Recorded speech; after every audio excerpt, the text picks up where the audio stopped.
All right, welcome back, YouTube. I'm simply working on my Cutlass 1972. Let me back up a little bit so you can see. In this video, I'm going to pertain to showing what I did to swap out. This actually had a Oldsmobile motor in it like 20 years ago. I just pulled my 327 to put a Chevy Stroker 383. Don't mind the carburetor. It was the only one I had. I just ordered one and be here tomorrow. Okay, and we are simply changing out the pedals from the original Cutlass to another set of pedals, another set of GM pedals I had. Now, if you look at this, you're going to notice a very similar pattern. These bolt up the same, other than I've sandblasted and painted that one. That one's the original out of the car. This one's set up for the stick shift. Clutch, brake, and then you'll have your gas pedal to the right side if you're sitting in the car, and right side if you're sitting in the car. These are the back sides of the pedal. Yes, simply clean up your equipment, make sure it's functioning right. This one was quite stiff anyway. So there we are. This actually goes through the firewall, which this is going to do the same thing, and mounts to the brake booster and master cylinder. Brake booster, master cylinder, just like that. Let me go ahead and show you under the hood. And I did this because I've always liked stick shifts preferred over automatics. Now, there were 4 bolts, the ones I just showed you.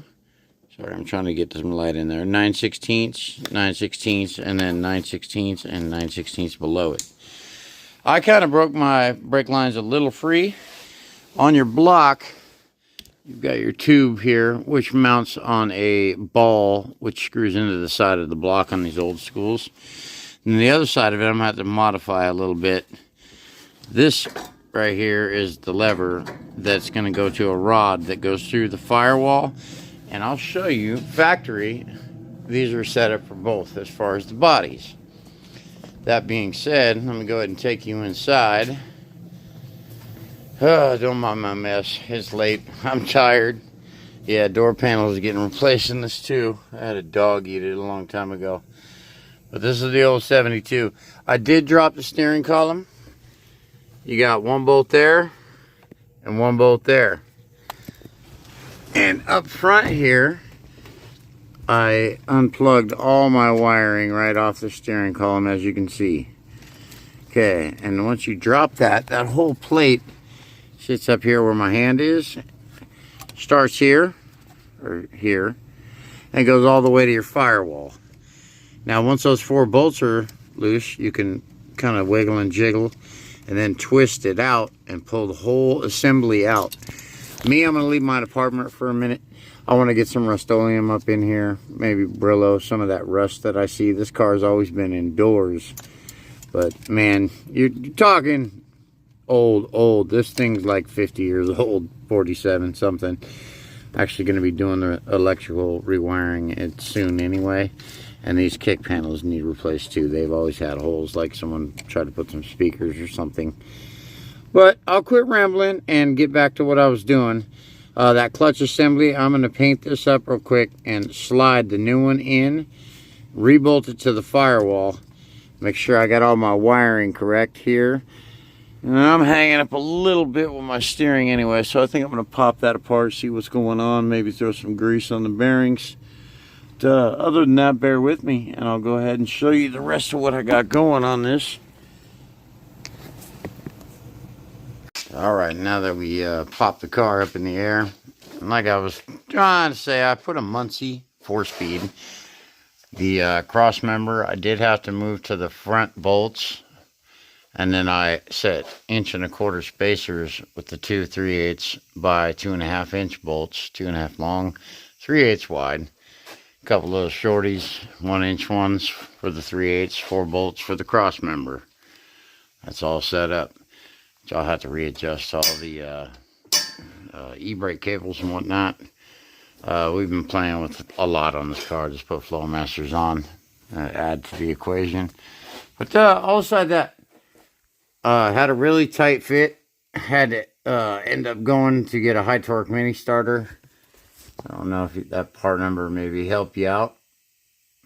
Okay. All aside that, I did drain and refill it with fresh 7590 gear oil.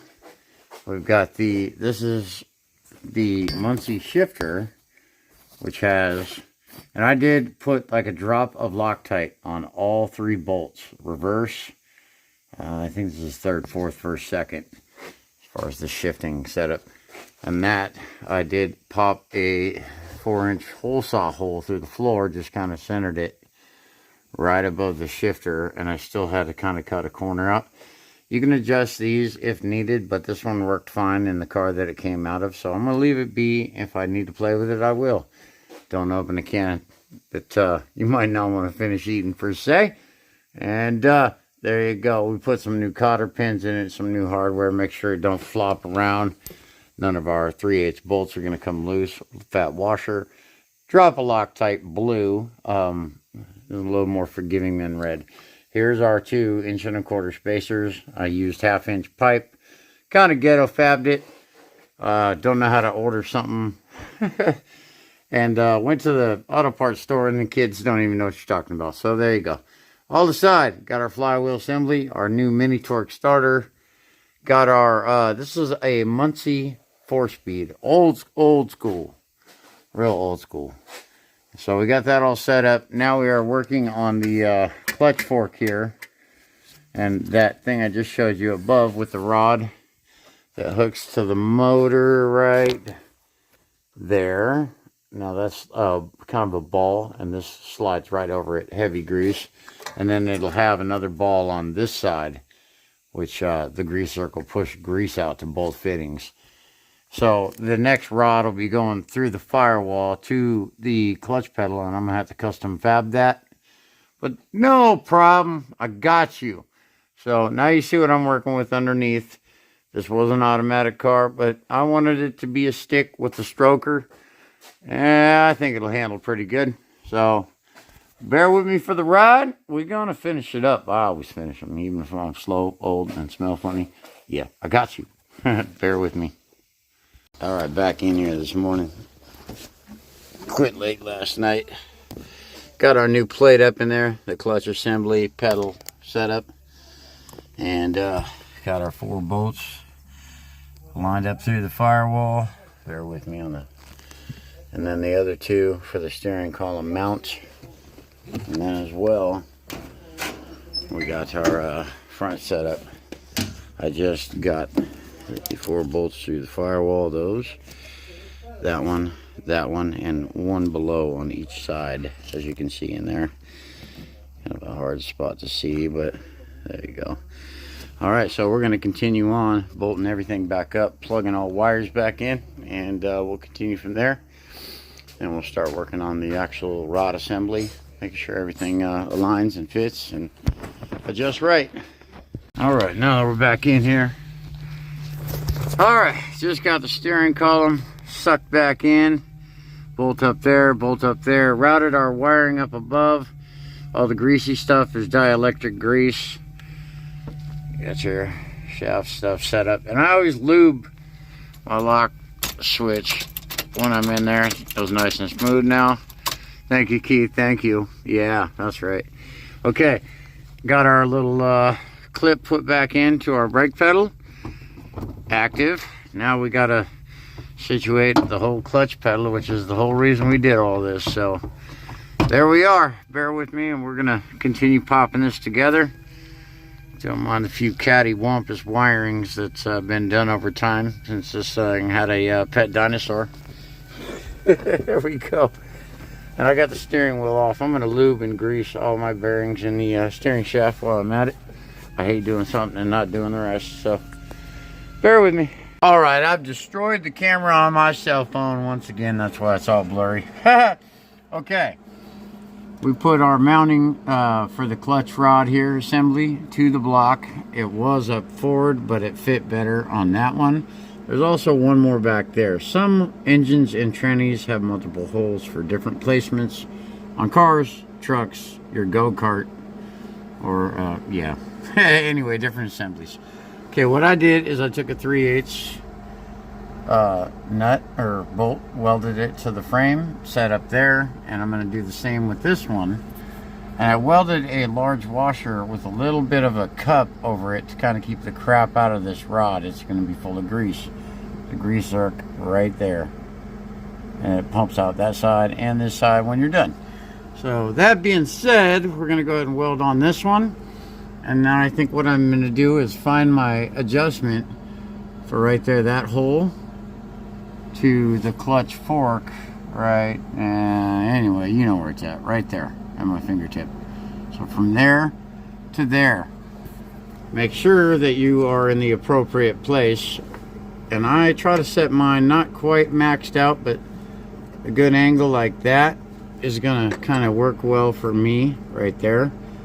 And then this side I'm gonna finish off at my just above my thumb will be the rod that goes through the firewall to the clutch pedal itself.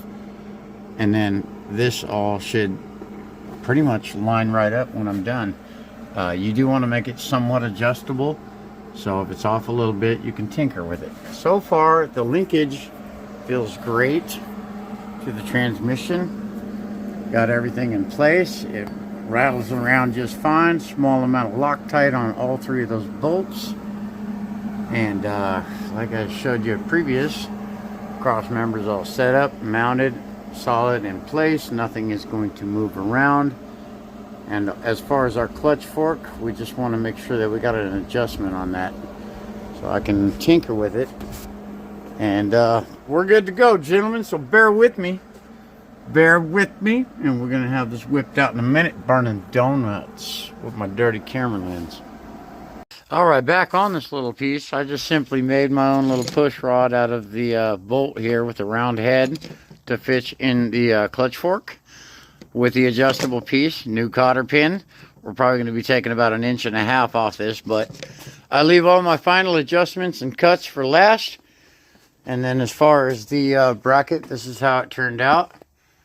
We welded studs to the frame, which we're probably going to round these so when the tire turns, if it does tap these, which I'm doubting it will by measurement, but mounted the forks, or all the setup for the fork assembly from motor to frame. This will be going to the clutch pedal. The other side, obviously, to the clutch fork, and right there. And this piece will simply tie in and still be adjustable with the cotter pin, and we're good. All right, now to the conclusion of the video. Boom. Whoa, 1, 2, 3 pedals. Kids these days don't know how to drive those. Actually, my son does. I'm teaching him how to be old school, though. Let me move this light out of the way. I simply got, like, most everything back up in there. I built my own clutch pedal rod. Obviously, I didn't have factory. I'm lucky I had this pedal assembly. Let me move that darn thing. There. Seen the light. I must have another idea. Oh, boy! But anyway, yes, the brakes are functional. The whole stuff's rebolted up. Column is remounted. Steering wheel's back on. All the pedals are in. Clutch, actually, I tested just a minute. Works great. Up here. Now, I'm not going to say this is perfect, gentlemen, but I'll tell you what. I welded a 3/8 stud around 3 sides to a rod that I cut and just kind of made myself. Can't always find parts for these old schools. The spring is to keep just a little bit of tension on that, and this is removable, but also should accommodate with the steering angle, and the wheels and tires should not hit that. If it does, I will modify it as necessary or put some kind of a block down here to stop it just before that. But long story short, boom, yeah. There's that rod that goes up to the clutch pedal. Like I said, it's not perfect. I homemade it, but it seems to be working great. We got our new stroker in, our 4-speed Muncie, famous old school tranny, and man, this thing sounds amazing. I've already tried all the gears. Shift linkage is working great. Well, thanks for watching, and yeah, check out some of my other stuff. I got a ton of just knickknacks, full restore builds, all kinds of stuff on this channel. Take a peek if you got time to gander. I know how it is to be busy though, so there you go. Thanks for watching.